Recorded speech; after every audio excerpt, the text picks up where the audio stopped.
আসসালামু আলাইকুম সবাইকে। রসায়নের পদার্থের অবস্থা অধ্যায়ে ৩ নম্বর লেকচারে তোমাদের সবাইকে স্বাগতম। ইতিমধ্যে আমাদের ২টা লেকচার কমপ্লিট হয়েছে। তোমরা যারা লেকচার ২টি করোনি তারা আমাদের ইউটিউবের প্লেলিস্টে গেলেও পাবা, অথবা ডিসক্রিপশন লিঙ্ক দেওয়া থাকবে প্লেলিস্টের, ডিসক্রিপশন থেকে লিঙ্কে ক্লিক করেও তোমরা যাইতে পারবা। আমাদের বিগত ২টা লেকচারে অধ্যায়ের শুরুতে কিছু পদার্থের অবস্থা নিয়ে কথা বলা ছিল, ব্যাপন নিয়ে কথা বলা ছিল এবং নিঃসরণ ও মোমের গলন নিয়ে কথা বলা ছিল, বা মোমের প্রজ্বলন যেটা। আজকে আমরা এরপর থেকে শুরু করব। আজকে আমরা যে টপিক থেকে পড়া শুরু করব সেটা হচ্ছে যে গলনাঙ্ক এবং স্ফুটনাঙ্ক। তোমাদের বইয়ে একটা টপিক আছে গলনাঙ্ক এবং স্ফুটনাঙ্ক। এই গলনাঙ্ক এবং স্ফুটনাঙ্ক জিনিসটা কি, এটা নিয়ে আমরা আজকে পড়া শুরু করব। অধ্যায়ের নাম যদি আমি লিখি পদার্থের অবস্থা,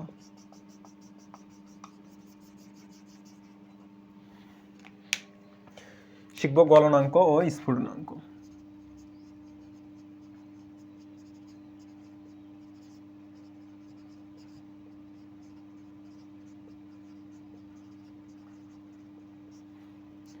এই গলনাঙ্ক আর স্ফুটনাঙ্ক জিনিসটা আমাদের ভালো করে বুঝতে হবে, কারণ আমাদের রসায়নে বিভিন্ন বস্তুর গলনাঙ্ক স্ফুটনাঙ্ক মুখস্থ রাখতে হয়। এখন দেখো গলনাঙ্ক এবং স্ফুটনাঙ্ক কি, জিনিস দুইটা তোমাদেরকে আগে বুঝাই। আমরা যেখানে বাস করতেছি পৃথিবীতে, এই পৃথিবীতে আমাদেরকে একটা পরিবেশ আছে না? এই পরিবেশে একটা কি বায়ুমণ্ডল বলে জিনিস আছে না? তোমরা পড়ছো যে বায়ুমণ্ডল কি, আমাদের এই পৃথিবীকে ঘিরে যে বায়ুর আবরণ বা স্তর, এটাকে আমরা কি বলি? বায়ুমণ্ডল। আমাদের পৃথিবীতে এই বায়ুমণ্ডলের চাপ এক বায়ুমণ্ডলে ধরা হয়, একটা আদর্শ চাপ। আদর্শ চাপ কত ধরা হয়? এক বায়ুমণ্ডলীয় চাপ। এই যে এক বায়ুমণ্ডলীয় চাপে আমরা বিভিন্ন পদার্থকে তাপ দেই, দিয়ে ধরো যে একটা উদাহরণ তোমাকে বুঝাই, বরফ দিয়েই আমরা বরফ এই পরিবেশেই বরফকে আমরা তাপ দিলে বরফ গলে যাচ্ছে, পানিকে গলে কি পানি হচ্ছে, এই পানিকে আবার তাপ দিচ্ছি, তাপ দেওয়ার পরে সেই পানিটা আবার কি হচ্ছে? বাষ্পে পরিণত হচ্ছে। আবার যখন বাষ্প থেকে আমরা পানিটা বের করে নিচ্ছি, তখন বাষ্পটা আবার কি হচ্ছে?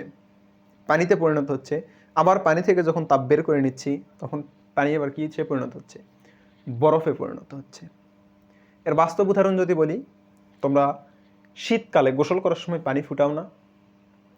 পানি ফুটানোর সময় দেখবা উপর দিয়ে পানি যখন গরম করতেছ, পানি ধীরে ধীরে গরম হচ্ছে, একটা সময় গিয়ে পানি টকবক করে, টকবক করার সময় উপর দিয়ে ধোঁয়ার মতো সৃষ্টি হয়। ধোঁয়ার মতো সৃষ্টি হয় কি না? অবশ্যই সৃষ্টি হয়। এই ধোঁয়ার মতো এই জায়গাতে তুমি যদি উপরে হাত দিয়ে কিছুক্ষণ রাখো, তাহলে দেখবা তোমার হাতটা ঘেমে যাচ্ছে।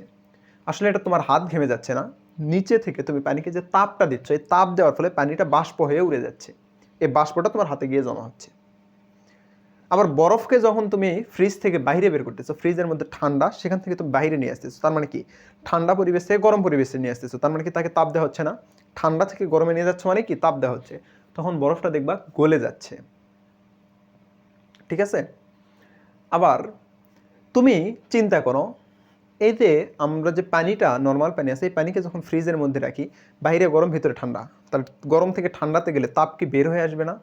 তাপ বের হয়ে আসবে। মনে রাখবা, তাপ সর্বদাই সব জায়গাতে নিউট্রাল থাকতে চাই। যখন আমরা ফ্রিজে রাখতেছি পানি, ফ্রিজের ভিতরের ওয়েদারের তুলনায় পানির ওয়েদারটা কি গরম, তখন পানির এই তাপগুলো চেষ্টা করবে ফ্রিজের ওয়েদারের সাথে একই সমতাপের হওয়ার। তখন তারা পানি থেকে তাপ বের হয়ে এসে ফ্রিজের তাপের সাথে মিলে একটা সময় গিয়ে কি হবে? ফ্রিজের ভিতরে যে টেম্পারেচার আছে সেই টেম্পারেচারে তারা ধারণ করবে। তাহলে এই যে ঘটনাগুলো ঘটতেছে, এটা কেন ঘটতেছে বা এই ঘটনাগুলো কি? এইটাই হচ্ছে গলনাঙ্ক এবং স্ফুটনাঙ্ক।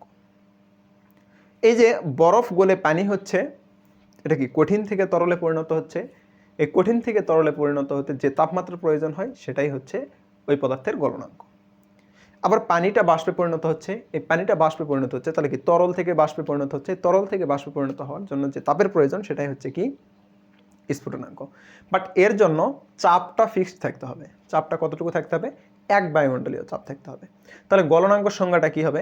এক বায়ুমণ্ডলীয় চাপে তাপ প্রয়োগের ফলে যে তাপমাত্রায় কোনো কঠিন পদার্থ গলে তরলে পরিণত হয়, তাকে বা সেই তাপমাত্রাকে ওই পদার্থের কি বলা হয়? গলনাঙ্ক বলা হয়। তাহলে সংজ্ঞাটা যদি লিখে দেই,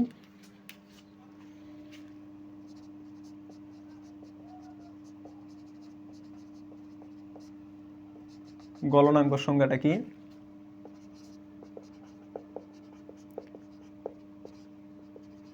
এক বায়ুমণ্ডলীয় চাপে তাপ প্রয়োগের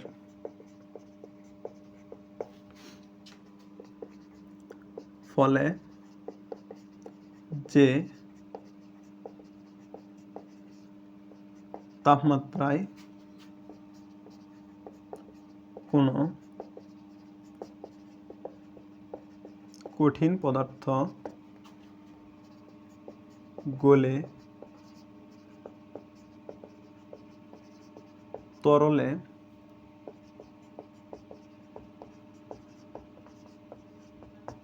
পরিণত হয় সেই তাপমাত্রাকে ওই পদার্থের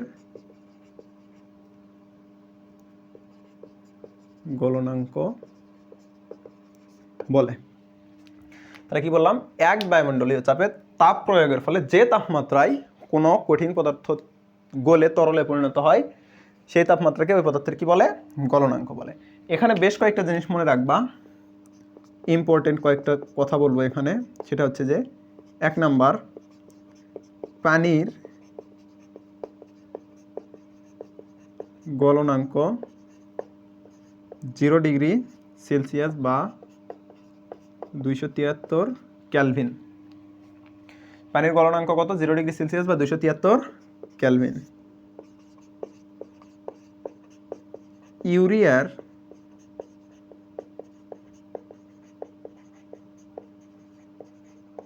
গলনাঙ্ক 133 degree Celsius.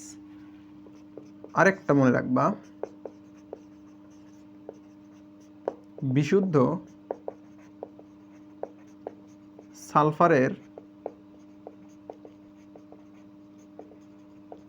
গলনাঙ্ক 115 degree Celsius.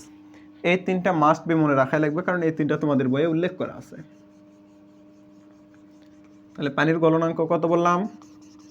0 degree Celsius. তোমাদের বইয়ে শুধু সেলসিয়াসে দেওয়া আছে, বাট আমি ক্যালভিনেও দিলাম। অনেক সময় তোমাদের পরীক্ষাতে অনেক জায়গাতে ক্যালভিনেও দেওয়া থাকে, কারণ ফিজিক্সে তোমরা সেলসিয়াস থেকে ক্যালভিন, ক্যালভিন থেকে ফারেনহাইট এগুলা কনভার্ট করা শিখবা। তো পানির গলনাঙ্ক কত? 0 ডিগ্রি সেলসিয়াস। ইউরিয়ার গলনাঙ্ক 133 ডিগ্রি সেলসিয়াস। আর বিশুদ্ধ সালফারের গলনাঙ্ক 115 ডিগ্রি সেলসিয়াস। এটা গেল গলনাঙ্ক। গলে তরলে পরিণত হয়েছে তাই গলনাঙ্ক। যদি বাষ্পে পরিণত হয় তাকে স্ফুটনাঙ্ক বলে। ফুটেই তো বাষ্পে পরিণত হচ্ছে। তাহলে যদি তরল থেকে বাষ্পে পরিণত হয় তাহলে তাকে কি বলবো? স্ফুটনাঙ্ক বলবো। তাহলে আসো, গলনাঙ্ক আশা করি বুঝতে পারছো। এখন আমরা স্ফুটনাঙ্ক দেখব।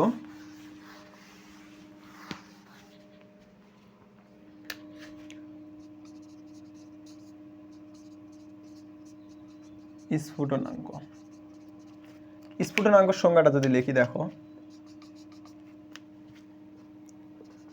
সেম কথা। এক বায়ুমণ্ডলীয় চাপে তাপ প্রয়োগের ফলে যে তাপমাত্রায় কোনো তরল পদার্থ বাষ্পে পরিণত হয় সেই তাপমাত্রাকে ওই পদার্থের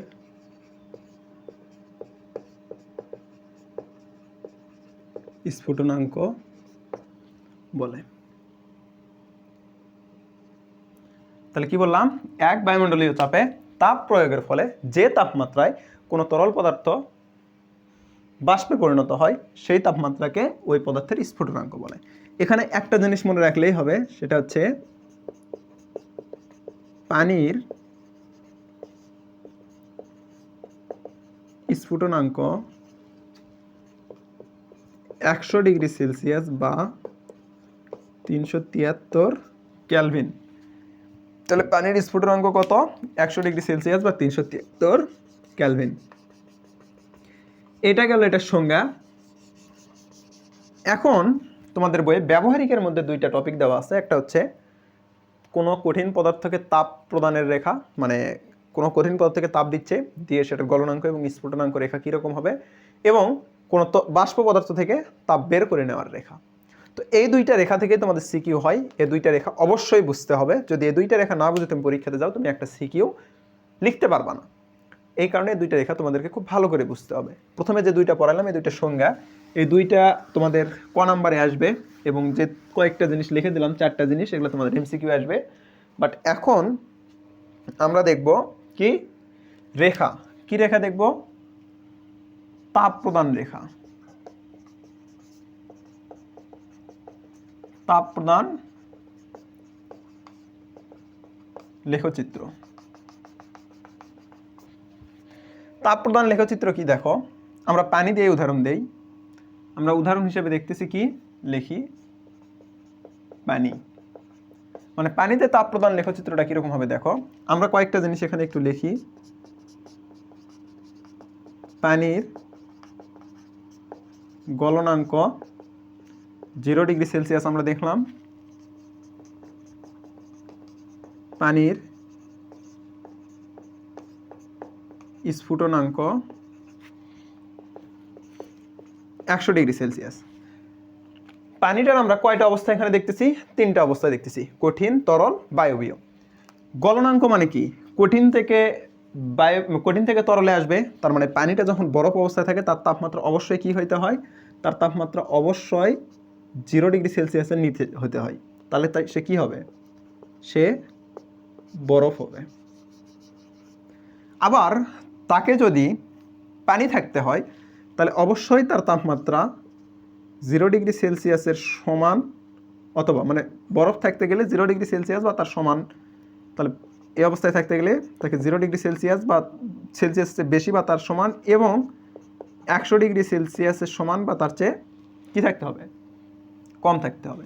এখানে বরফ থাকতে গেলে তোমরা শুধু কমই জানো। আবার সে যদি বাষ্পে থাকতে চায়, কিসে থাকতে চায়? বাষ্পে থাকতে চায়, তাহলে তার তাপমাত্রা অবশ্যই 100 ডিগ্রি সেলসিয়াসের চেয়ে বেশি থাকতে হবে। তাহলে সে কিসে থাকবে? বাষ্প থাকবে। এ কয়েকটা জিনিস আমরা দেখলাম। হ্যাঁ, তাহলে আমরা যদি একটা লেখচিত্র দাগাই, দেখো একটু লাল মার্কার কি এখানে আছে? আচ্ছা, লাল মার্কারটা নেই, আমি এগুলা দিয়েই দাগাই দেখাই। দেখো এটা কোন দিকে গেল?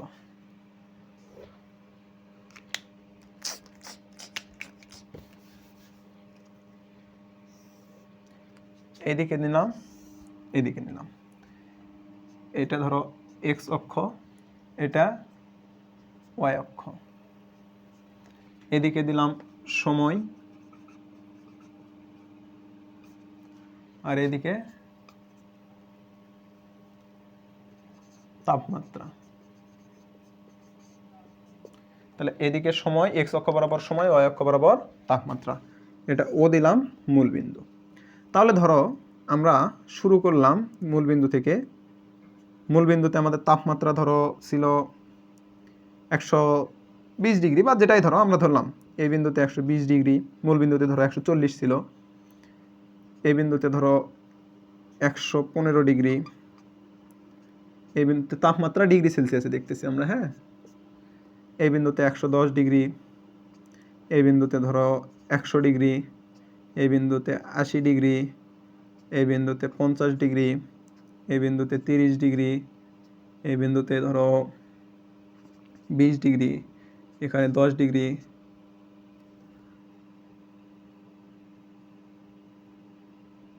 আচ্ছা, আমি নিচ থেকে তাপ বাড়াচ্ছি, কমাচ্ছি কেন? নিচ থেকে কমে দেয়, তাহলে তোমাদের বুঝতে সুবিধা হবে। ধরো এখানে আছে -40 ডিগ্রি, এখানে আছে -20 ডিগ্রি, এখানে 0 ডিগ্রি, এখানে 20 degree, 40 degree, 60 degree, 80 degree, 100 degree, 120 degree, 140 degree, 160 degree বাড়তে থাক। এদিকে সময় দিলাম, ধরো এটা 5 মিনিট, সময় নিছি আমরা মিনিটে, কিসে নিছি মিনিটে। এটা 10 মিনিট, এটা 20 মিনিট বা 15 মিনিট, এটা 20 minute, 25 minute, 30 minute, 35 minute, 40 minute, 45 minute, 50, 55, 60, এভাবে সময় দিকে যাইতে আছে। হ্যাঁ, তো আমরা এখানে দুইটা জিনিস একটু আলাদা করে মার্ক করি, সেটা হচ্ছে যে এই যে 0 ডিগ্রি যেটা এবং এই যে 100 ডিগ্রি যেটা। কেন আলাদা করে মার্ক করতেছি দেখো, আমরা যখন হচ্ছে কি করতেছি, সময়ের সাথে সাথে এই বস্তুটা কি তাপ দিচ্ছি কারণে কি, তো তাপ কমতেছে, -40 থেকে -20 হয়েছে, সরি তাপ কমতেছে বলছে, তাপ বাড়তেছে, -40 থেকে -20 হয়েছে, তার মানে কি বাড়তেছে না, বাড়লে তো নেগেটিভ মান কমে যায় আর পজিটিভ মান বেড়ে যায়।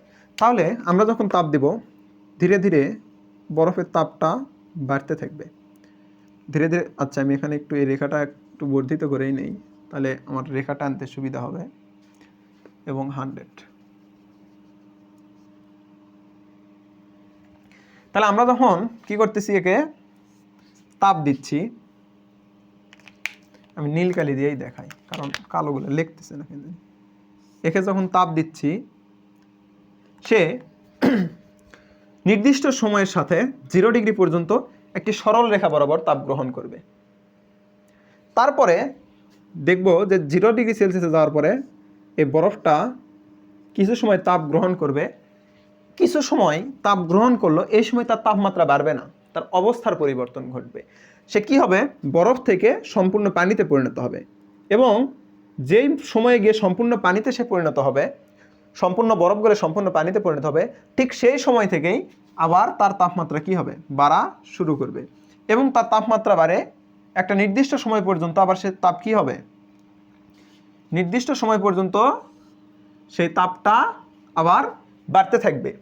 আবার নির্দিষ্ট একটা সময়ে যাওয়ার পর আমরা দেখব সেই পানিটা বাষ্পে পরিণত হচ্ছে, সেই পানিটা বাষ্পে পরিণত হচ্ছে, বাট তার তাপমাত্রাটা কি হচ্ছে না, বাড়তেছে না, তার তাপমাত্রাটা বাড়তেছে না। তারপরে এই অবস্থাতে তার অবস্থার পরিবর্তন ঘটবে, এই সময়ে তার কিসের পরিবর্তন ঘটবে, অবস্থার পরিবর্তন ঘটবে। এই সময় আমরা দেখব তার তাপমাত্রা বাড়তেছে না, বাট পানি থেকে সে বাষ্পে পরিণত হচ্ছে, এবং বাষ্পে পরিণত হওয়ার পরে সবগুলো যখন বাষ্পে পরিণত হবে, তখন দেখব তার তাপমাত্রা আবার কি হচ্ছে, বাড়তেছে। তাহলে আমি এই রেখাটাকে যদি একটু মার্কিং করি, তাহলে এটা তো দিলাম ও মূলবিন্দু, এটা দিলাম এ, এটা দিলাম বি, এটা দিলাম সি, এটা দিলাম ডি, এটা দিলাম ই।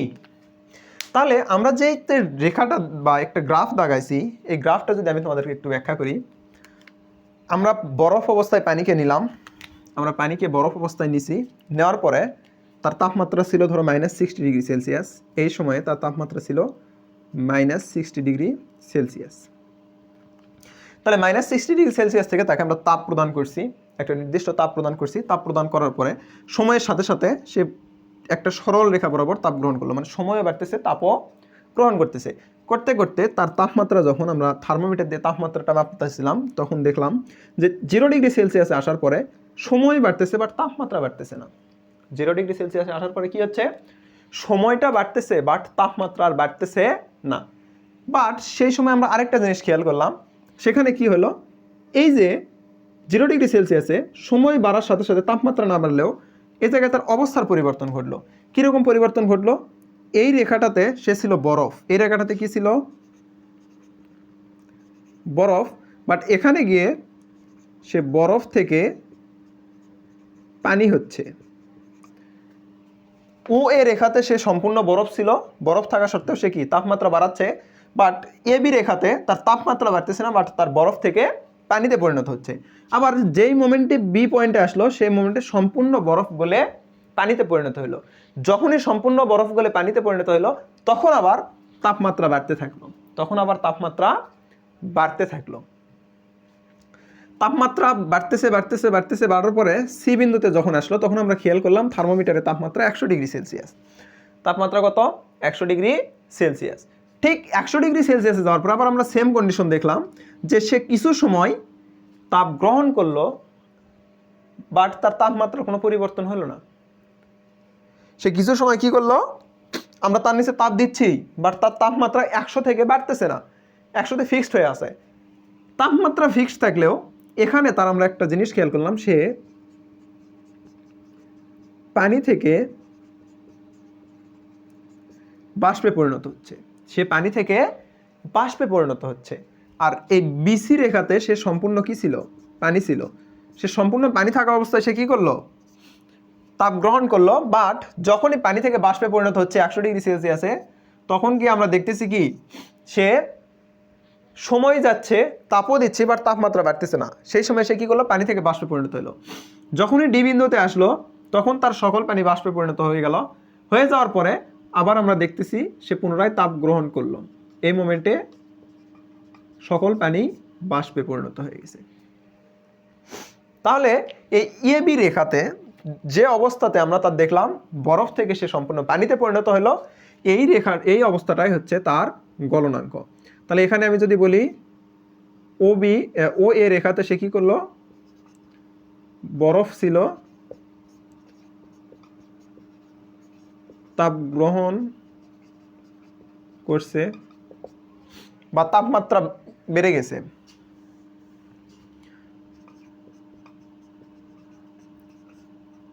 তাপমাত্রা সময়ের সাথে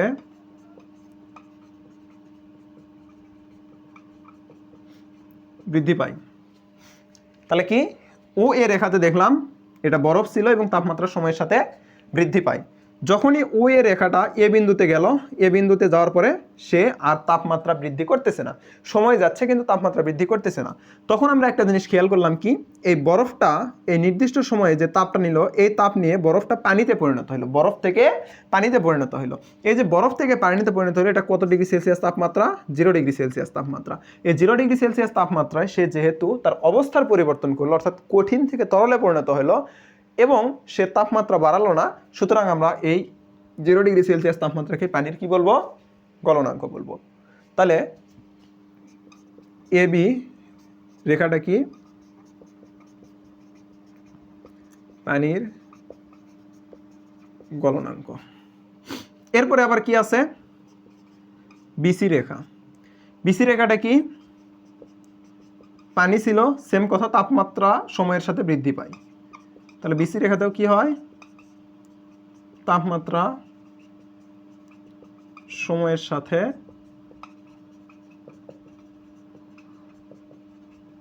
বৃদ্ধি পায়। আবার সিডি রেখাতে দেখো, সিডি রেখাতে যখন সি বিন্দুতে পৌঁছাইছে তখন তাপমাত্রা 100 ডিগ্রি সেলসিয়াস। এই মোমেন্টে আমরা দেখলাম পানিটা সময় বাড়তেছে, বাট তাপমাত্রা আর বাড়তেছে না, বাট পানির একটা অবস্থার পরিবর্তন লক্ষ্য করলাম, সে তরল থেকে বাষ্পে পরিণত হচ্ছে। আর আমরা কি জানি, যে তাপমাত্রায় মানে এক বায়ুমণ্ডলীয় চাপে যে তাপমাত্রায় কোনো তরল পদার্থ বাষ্পে পরিণত হয় তাকে ওই পদার্থের কি বলা হয়, স্ফুটনাঙ্ক বলা হয়। তাহলে সিডি রেখাটা হচ্ছে পানির